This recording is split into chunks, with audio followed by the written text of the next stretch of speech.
Ayan guys, bisita tayo sa aking tatay dito sa bayan, sa may Novaliches Cemetery.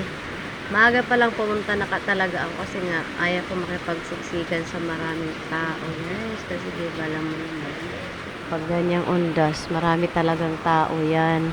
Kaya inano ko talaga na maaga-aga ako makabisita kay tatay kasi akala niya nakakalimutan na yan siya.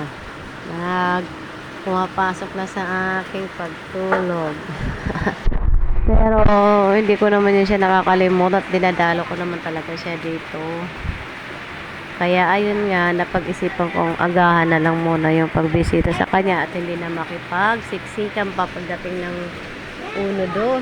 Kaya ayan guys, malinis-linis ang cemetery dito sa bayan ng Novaliches. Nasa dulo pa yun si tatay, nasa may cluster, ano pa yan siya, may cluster kasi dito eh. Kaya ayun yan guys, diba walang gaanong tao kasi maaga pa lang, pero pag 1 and 2 ito nako, punuan to, lahat sila may dalaw. Si tatay dyan sa dulo, sa may kulay light green ang kulay ng ano nila tatay, cluster. Ayan guys, ayan, papasok na tayo dito kay tatay. Andito yung bahay niya, tara, samahan niyo ako.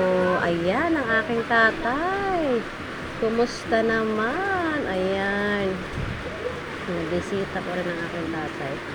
At tapos pinagsabay-sabay ko na sila dyan ni nanay. Total, ang nanay ko hindi ko rin naman din nakita nung mawala siya, saka wala naman talaga ano kasi diba Yolanda po yun. Kaya ayan, pinagsama ko na sila dyan, si tatay.